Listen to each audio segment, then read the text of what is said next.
L'objectif du domaine sur l'environnement institutionnel a pour but de faire comprendre l'environnement dans lequel évoluent les personnes d'une association. Pour cela, il est nécessaire de savoir comment fonctionne un club, comment vous pouvez participer à la vie de ce club, savoir également quels sont les droits et les devoirs, et comprendre le bien fondé des décisions des dirigeants. Nous allons donc voir dans ce chapitre toute la partie concernant la création d'une association, la vie de l'association et le fonctionnement de cette association.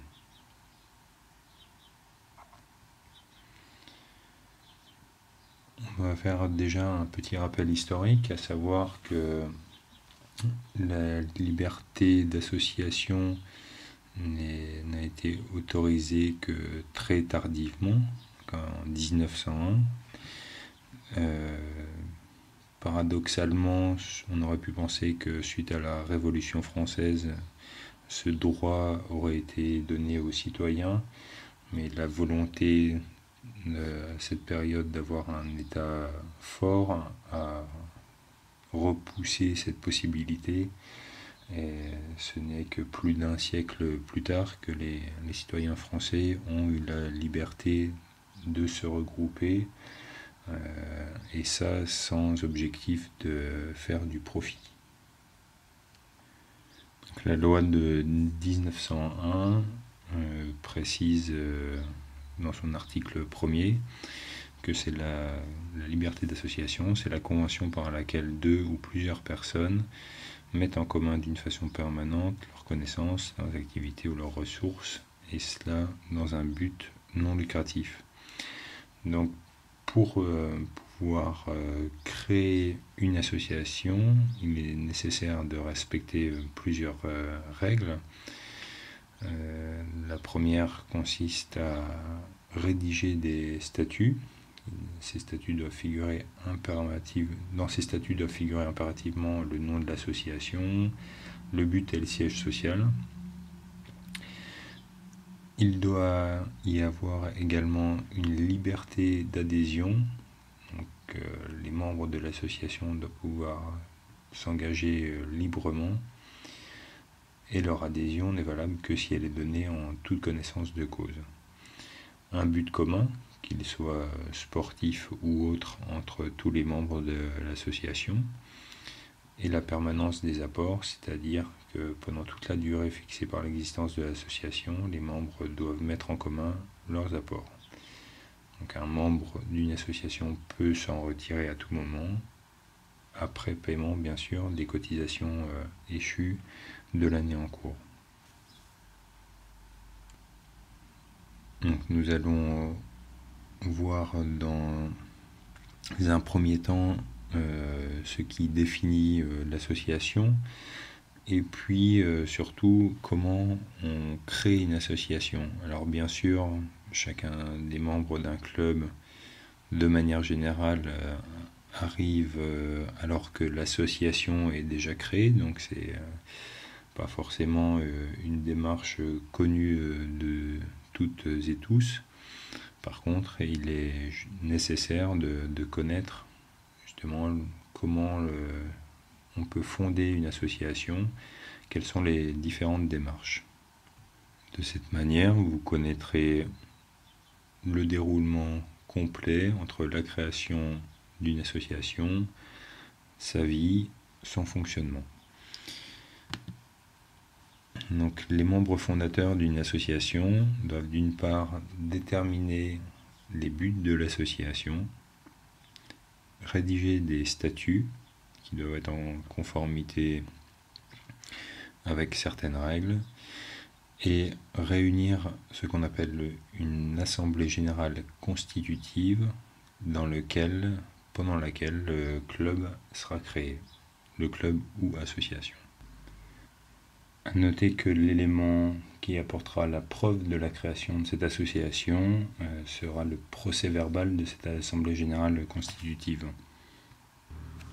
Nous allons voir maintenant pourquoi et comment déclarer une association, Alors la première question, pourquoi déclarer une association, sachant que on pourrait très bien se regrouper, faire une assemblée générale à 4 ou 5 personnes, déterminer des statuts, et puis s'arrêter là. En fait, la raison pour laquelle il faut déclarer cette association, c'est tout simplement pour qu'elle existe légalement et que cette association, de ce fait, soit déclarée.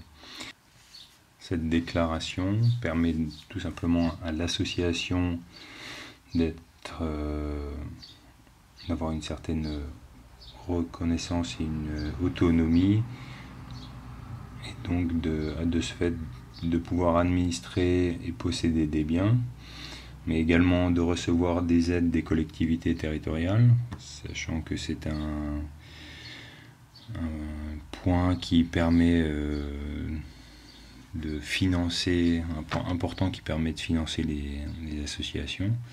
Et puis, troisième point, lester en justice, c'est-à-dire que l'association peut se défendre ou intenter une action en justice. Donc à ce titre, l'association, après la déclaration, permet donc à celle-ci d'être reconnue comme une personne morale. Nous allons donc voir maintenant comment la déclarer. Donc il faut fournir à la préfecture la déclaration sur papier libre datée et signée de la création de l'association, son titre, l'adresse du siège social, le but de l'association. Donc pour ce qui concerne les clubs d'aviron, c'est la promotion, le développement de l'activité aviron par exemple, la composition du bureau directeur, donc on verra ultérieurement ce qu'est le bureau directeur, et 2 exemplaires des statuts qui ont été donc votés lors de l'Assemblée générale constitutive. Donc l'association sera déclarée par une parution au journal officiel, et à ce moment-là, effectivement, elle sera alors légalement déclarée. Donc, une fois la parution au journal officiel, l'association est reconnue officiellement, elle peut donc fonctionner, recevoir des aides. Toutefois, il y a une étape importante si on reste dans le cadre de l'aviron, il y a une étape très importante qui correspond à l'affiliation. En effet, si on veut participer à des championnats de France d'aviron, par exemple, il est nécessaire de s'affilier à la fédération. Donc on pourrait se poser la question, pourquoi s'affilier?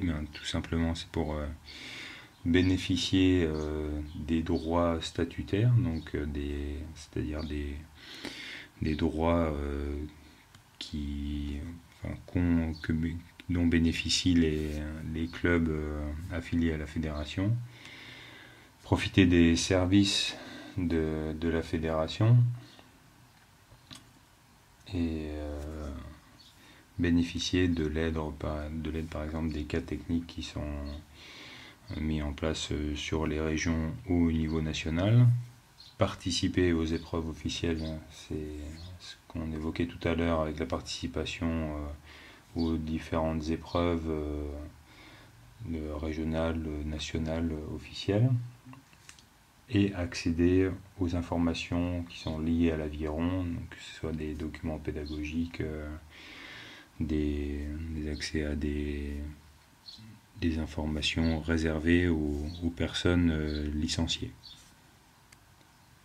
Donc si cette affiliation permet d'obtenir plusieurs services, il y a également des devoirs, c'est-à-dire que l'affiliation impose également que la nouvelle association affiliée respecte quelques règles, dont la première, c'est respecter l'autorité fédérale et plus particulièrement les statuts, les directives de la fédération ainsi que les règlements fédéraux. Deuxième point, l'obligation de payer sa cotisation annuelle d'affiliation, donc actuellement qui est de l'ordre de 180 € par an et l'obligation de souscrire une licence pour tous ses membres. Et on peut rajouter également l'obligation de recenser tous les pratiquants au travers des différents titres, initiation ou licence découverte que l'on peut avoir à la fédération. Nous allons voir maintenant comment le club s'affilie à la fédération. Donc ce sont plus des démarches administratives. Donc il faut fournir à la fédération une demande sur un imprimé spécial. Fournir également, au même titre que ce qui a été fait à la préfecture, 2 exemplaires des statuts, le PV de l'Assemblée Générale Constitutive, le procès-verbal de la réunion élective du bureau. Donc, généralement, c'est la réunion qui se déroule à la suite de l'Assemblée Générale, donc la première réunion de comité de direction. Un exemplaire de la déclaration au journal officiel pour que la fédération s'assure que l'association existe bien de manière officielle.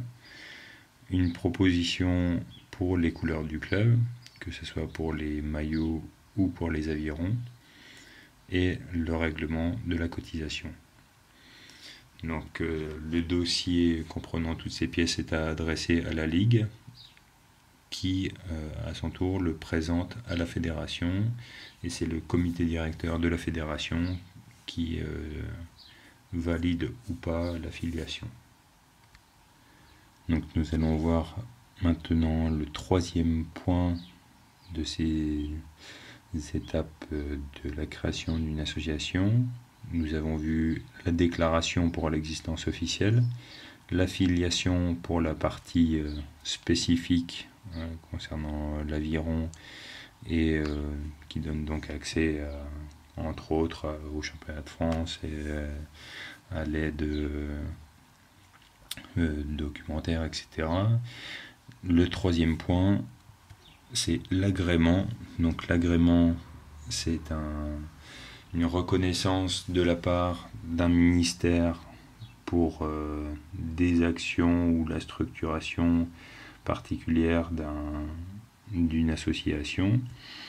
Donc le ministère de la Jeunesse et des Sports délivre des agréments.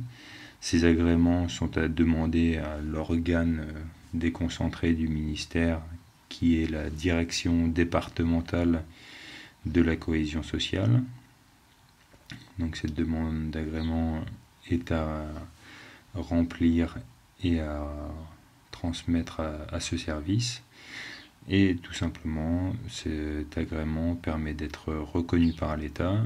Et 2e point important, obtenir des subventions, que ce soit des subventions de fonctionnement, généralement dans le cadre du CNDS, ou des subventions d'équipement, c'est également le CNDS, mais une part que l'on appelle la part équipement, le CNDS équipement. Donc pour demander des subventions, généralement il faut déjà au moins 1 an de vie de l'association pour que le ministère puisse valider le fait que l'association existe bien, qu'elle fonctionne et qu'elle remplit les objectifs ou les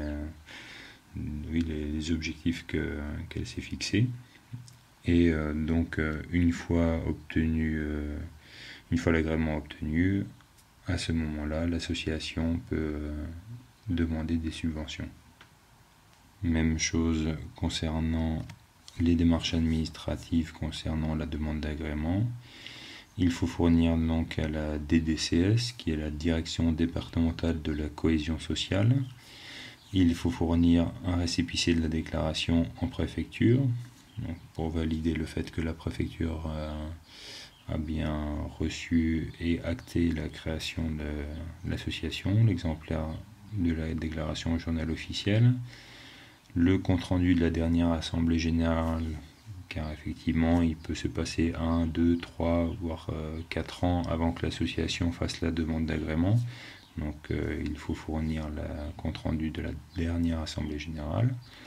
toujours la même chose, exemplaire des statuts du club, le bilan financier de l'année écoulée, ainsi que le budget prévisionnel à venir, de manière à voir comment est gérée l'association et quel objectif elle poursuit, tout du moins financièrement, sur l'année suivante, l'attestation d'assurance en responsabilité civile du club, ainsi que la liste des membres du comité directeur et du bureau. Donc l'agrément ne peut être accordé qu'un an après la déclaration en préfecture, c'est un an minimum, selon certains services ça peut même être 3 ans, mais dans le cas le plus général c'est effectivement un an. Voilà, nous avons vu donc les 3 grandes étapes de la création de l'association. Nous allons faire un petit rappel général concernant ces différentes étapes. Donc la première chose, la création de l'association. Donc on a des membres fondateurs qui définissent des statuts, qui les rédigent, qui convoquent une assemblée générale constitutive et donc établissent un procès-verbal de cette assemblée générale qui va servir de point de départ pour la déclaration en préfecture. Donc sur le fonctionnement de l'association, une fois l'assemblée générale doit élire un comité directeur et ensuite en son sein élire le bureau. Concernant l'existence légale, il faut avoir fait la déclaration, ou il faut faire la déclaration en préfecture. Pour appartenir à la Fédération française des sociétés d'aviron, il faut effectuer une demande d'affiliation. Et pour obtenir des aides de l'État, il faut obtenir l'agrément du ministère de la Jeunesse et des Sports par la demande en fait qui est faite auprès de la direction départementale de la cohésion sociale. Voilà les étapes importantes pour marquer la naissance d'une association, donc du tout début avec la création de l'Assemblée générale constitutive avec les membres fondateurs, jusqu'à l'obtention par les différentes instances d'une reconnaissance qui permet d'obtenir des subsides pour atteindre les objectifs que le club se fixe. Nous allons voir maintenant le fonctionnement de l'association en étudiant un peu plus dans le détail ce point très important dans la vie de l'association que sont les statuts. Donc, les statuts sont les textes qui fixent les modalités de fonctionnement interne de l'association. Ils sont obligatoires pour les associations déclarées. Ces textes sont donc votés par l'Assemblée générale constitutive. Ils ne peuvent être modifiés que par une Assemblée générale extraordinaire, c'est-à-dire que dans la vie du club, au moins une fois par an, il doit y avoir une Assemblée générale que l'on appelle ordinaire, mais lors de ces assemblées générales ordinaires, il n'est pas possible de modifier les statuts. Il faut convoquer une assemblée générale que l'on appelle extraordinaire pour pouvoir modifier les statuts. Cela arrive assez régulièrement et la fédération, dans cette année 2013, va provoquer une assemblée générale extraordinaire au mois de juillet, de manière à apporter des modifications à ces statuts. Donc ces textes sont libres, mais toutefois ils doivent contenir certains points. Donc le premier, c'est la constitution de l'association, donc c'est-à-dire le nom, le but, là où se situe le siège social, la durée, indéterminée ou déterminée, cela dépend. Il peut arriver certaines fois qu'une association, par exemple, l'exemple typique c'est pour l'organisation d'une grande manifestation nationale ou internationale, il y a une association qui se crée pour pour créer en fait et gérer l'événement. Et au terme de l'événement, l'association a atteint son but, donc elle est dissoute, car c'est prévu dans les statuts. Donc ça, c'est l'association avec des statuts à durée déterminée. La très grande majorité des associations ont des statuts avec une durée indéterminée. Deuxième point, la composition de l'association. Donc on y retrouve les différents types de membres, les membres actifs, les membres d'honneur, les membres honoraires. Qui sont-ils? Comment on acquiert ces différentes qualités? Les conditions d'admission dans le club. Et autre point, la perte de la qualité de membre. Par quel moyen, quel cheminement un membre peut-il perdre sa qualité de membre. L'administration, donc troisième point, est le fonctionnement de l'association. Donc c'est la composition et le rôle de l'Assemblée générale, la composition et les conditions d'élection des membres du comité directeur, la composition et les conditions d'élection des membres du bureau, les cotisations et ressources diverses, les modalités de dissolution de l'association. Donc il est important de savoir comment les membres du bureau ou du comité directeur sont élus, s'ils sont renouvelés par tiers, s'ils sont renouvelés par moitié ou sur l'ensemble du comité directeur, dans quel timing, c'est tous les 3 ans, tous les 4 ans, tous les 5 ans. Donc ce sont bien ces textes qui définissent ce mode de fonctionnement. Un autre texte très important mais beaucoup plus souple dans la vie de l'association, c'est le règlement intérieur. Alors, il n'est pas obligatoire d'avoir un règlement intérieur, mais par contre, il présente beaucoup d'avantages car sa forme et son contenu sont totalement libres et il est beaucoup plus simple de modifier le règlement intérieur, contrairement au statut qui nécessite, comme on l'a vu tout à l'heure, la convocation d'une assemblée générale extraordinaire. Donc le règlement intérieur, il n'est pas obligatoire, il est beaucoup plus complet de ce fait et détaillé dans la mesure où on peut très bien, lors d'une réunion de comité directeur, apporter des modifications au règlement intérieur. Et donc il explique ce règlement, le fonctionnement interne de l'association, le montant des cotisations qui peuvent varier d'année en année, les procédures disciplinaires, les règles de vie et de pratique, le fonctionnement des sections et le fonctionnement des commissions.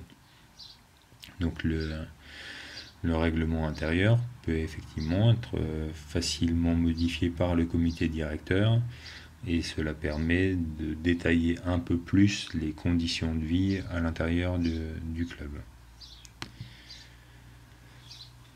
Point suivant, donc toujours dans le fonctionnement de l'association, l'Assemblée générale, c'est donc l'instance souveraine de l'association qui regroupe la totalité des membres. Donc, cette assemblée générale se réunit obligatoirement une fois par an pour approuver la politique de l'association. Et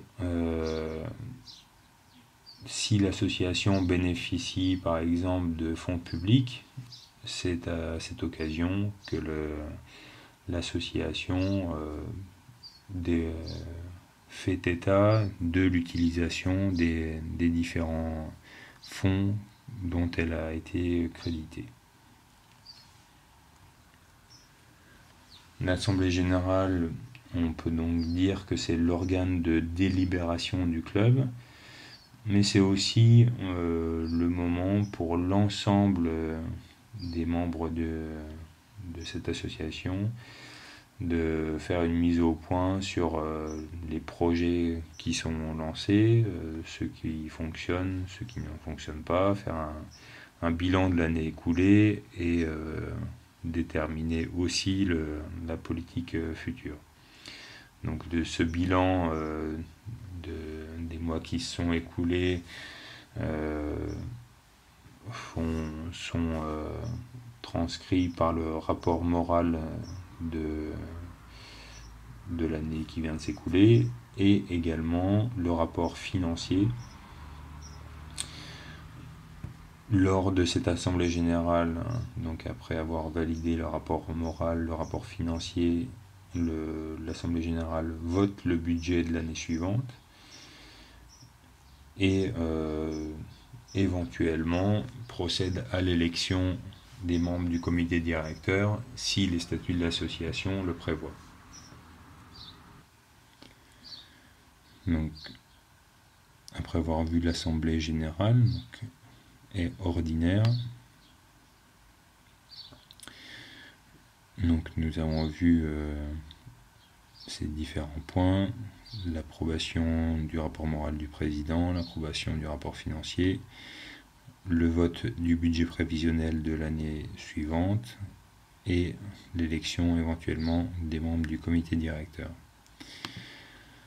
L'Assemblée générale extraordinaire, on en a fait mention tout à l'heure, c'est donc cette Assemblée générale, elle est convoquée pour des décisions exceptionnelles et des décisions importantes, donc que ce soit la modification des statuts ou alors la modification du siège social, la transformation de l'association ou alors fusion ou dissolution de l'association.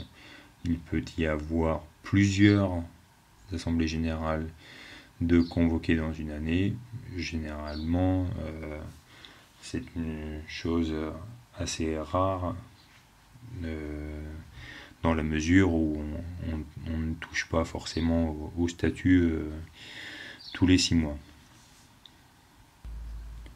Donc, l'Assemblée générale extraordinaire se réunit suivant des modalités qui sont définies dans les statuts. Et un quorum, c'est-à-dire un nombre de membres présents minimum exigé,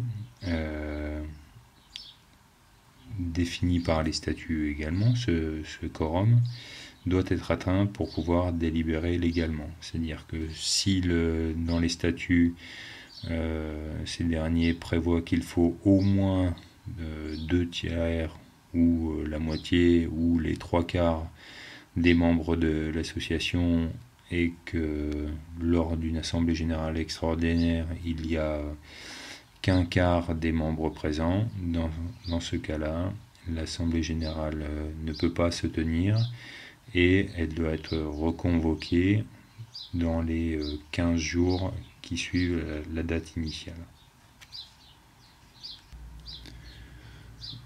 Donc, nous allons voir maintenant le fonctionnement du comité directeur. Donc, ce comité directeur, dont le nombre de membres varie selon les statuts, encore une fois. Ce comité directeur est élu par l'Assemblée générale. Il fait appliquer, lui, les décisions de l'Assemblée générale. L'Assemblée générale ordinaire définit les grandes lignes de la politique. Par contre, c'est le comité directeur qui très régulièrement se réunit pour établir en fait le plan de marche plus détaillé de l'association. Et c'est lui qui s'assure effectivement que l'association fonctionne et fonctionne bien. Donc il est important de connaître tout le fonctionnement justement des instances du club et normalement les statuts doivent être disponibles pour tous les membres sur demande ou alors ils doivent être mis en libre service dans le club, mais en tout cas tous les membres de l'association doivent pouvoir avoir accès à ces statuts et bien comprendre la manière dont c'est organisé. Donc ce comité directeur doit se réunir régulièrement pour proposer des actions à mettre en place, analyser les actions conduites et décider des modalités de fonctionnement. Donc un procès-verbal de chaque séance est réalisé pour rendre compte officiellement à tous les membres des décisions prises. Alors ce procès-verbal peut être soit affiché dans le club, soit mis à disposition, regroupé dans un classeur, ou alors actuellement mis en ligne sur Internet, ce qui permet d'avoir accès très facilement à n'importe quel moment pour tous les membres du club.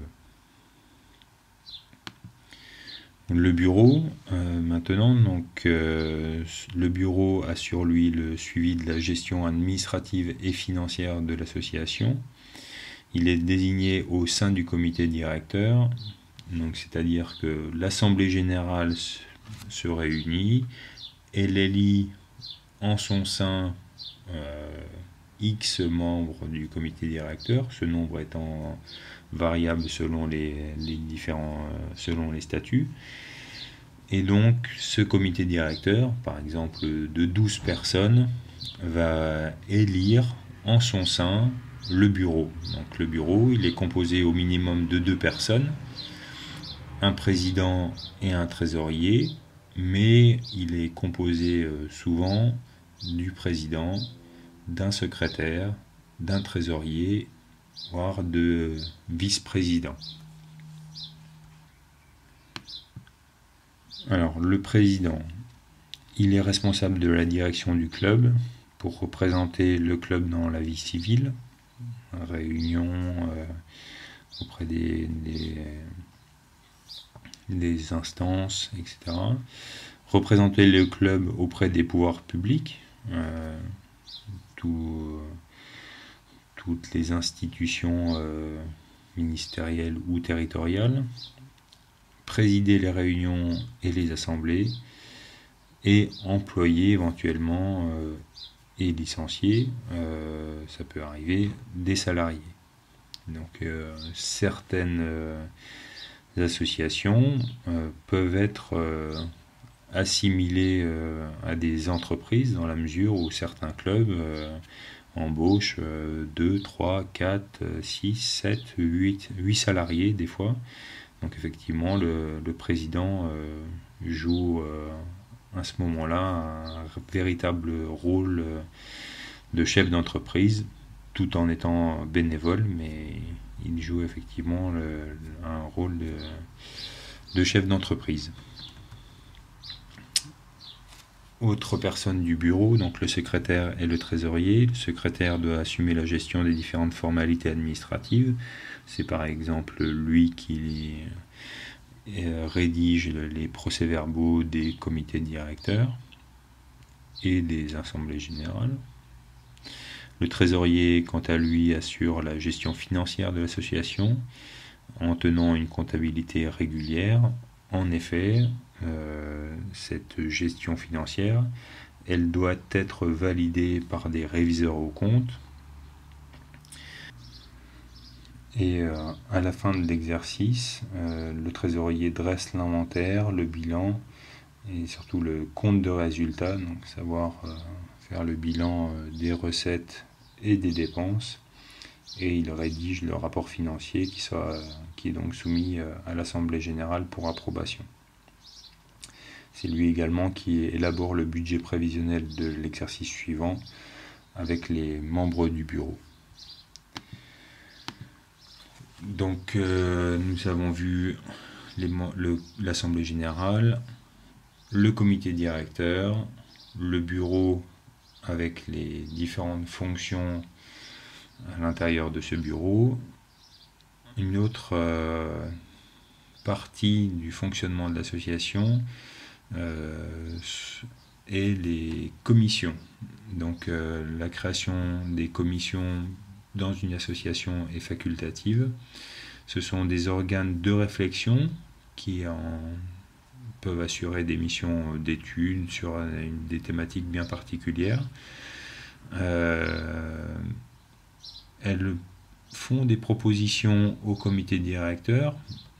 Exemple typique, la commission sportive va faire des propositions de calendrier pour la saison, va faire des propositions de création d'une manifestation, d'une animation pour le développement de la pratique des jeunes, par exemple. Donc c'est un organe de réflexion, mais en aucun cas une commission peut prendre des décisions. C'est nécessairement ces propositions qui sont reprises par le comité directeur et qui sont validées ou pas. Une fois que ces décisions sont validées par le comité directeur, là, elles sont officielles. Mais dès l'instant si ça s'arrête à la commission, on est juste dans un organe de réflexion. Alors, pas que de réflexion, et il se peut que les personnes qui font partie de la commission animation du club, ça soit pas que de la réflexion, mais bien participer à la mise en place lors d'un repas organisé par le club, etc. Donc il y a la partie réflexion, mais il y a la partie concrète sur le terrain aussi, où les gens interviennent directement.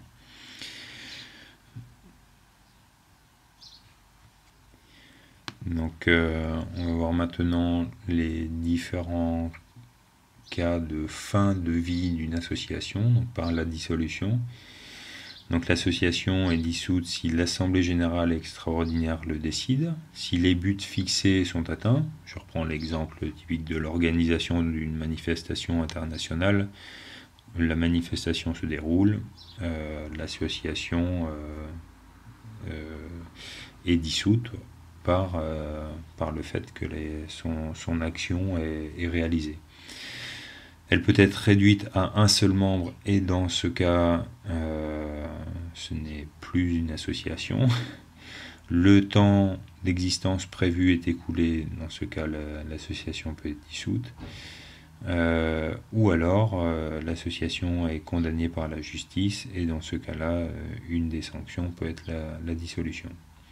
Donc dans tous les cas, les biens qui ont été acquis par cette association sont soit dévolus statutairement, c'est-à-dire que les statuts définissent à qui reviennent les biens de l'association, ou alors ils sont destinés par l'Assemblée générale extraordinaire qui est organisée, et dans ce cas-là, ce sont les membres du club réunis en son assemblée générale extraordinaire qui décident vers qui va aller le matériel, les biens, etc. de l'association, ou alors c'est géré par un curateur.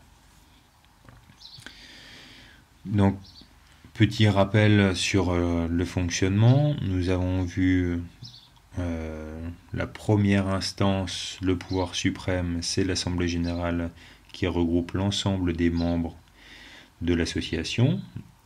Cette Assemblée générale élit un certain nombre de personnes qui sont regroupées, donc, que l'on appelle le comité de direction ou le comité directeur. Donc c'est le comité directeur qui se réunit régulièrement pour administrer le club. Et donc au sein du comité directeur, on retrouve le bureau, donc à minima le président et le trésorier, mais on a vu que le bureau pouvait être composé de plus de personnes, donc président, trésorier, secrétaire, vice-président. Et là, c'est donc un rôle de gestion au quotidien qu'ont ces personnes du bureau. À côté de cela, on a les organes de réflexion qui font des propositions au comité de direction. Donc ces commissions peuvent être la commission sportive, la commission d'organisation, la commission vétérans, etc. Selon les thématiques que le club veut plus particulièrement développer. Voilà, nous arrivons au terme de cette présentation sur le fonctionnement d'une association. Merci de votre attention.